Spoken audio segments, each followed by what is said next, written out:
Lagi jing jeluki jing muding berkat Esok tu yang ame yo ina saja Haman ki kentir bau teledupla Atrai misgau yanga Nasya din syakman Mibukak ti halor jongna Galong tangkong ki umjer ki bacau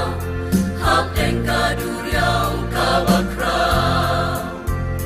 Ben mancing ye jong di kanom laban tau Jingker kuba mithe nganom laban nhau Trai nganong buay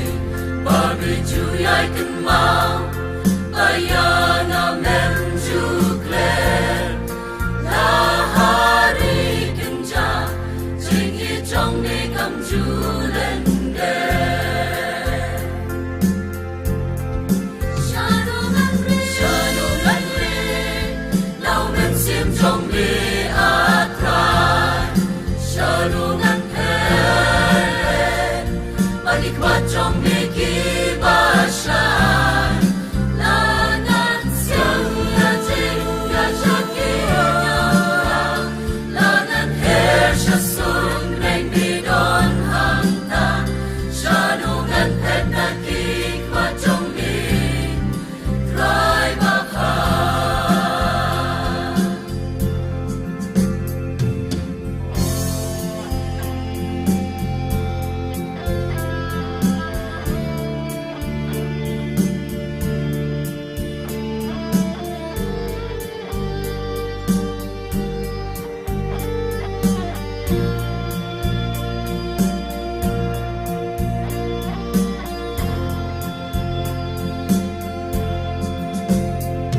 Nakil siya drone,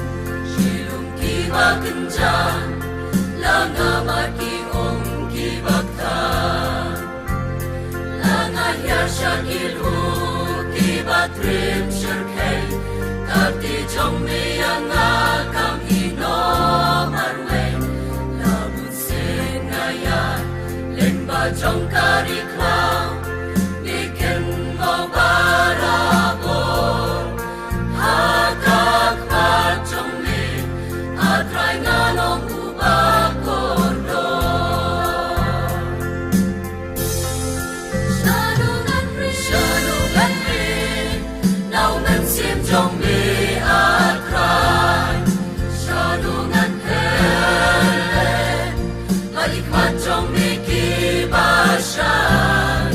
Langan siang ya jing ya syakirnya Langan her syasun leng mi don hangta Shanungan pen na kikmat jong mi Try baka Shisha jingnong Ong tapyanga Di kami kan long jing sha Long jing syan Panuriyana Nakikmat jong may atray Shanungan ri Shanungan Lau men sim jong di atray Shanungan pen Shanungan pen Malikmat jong di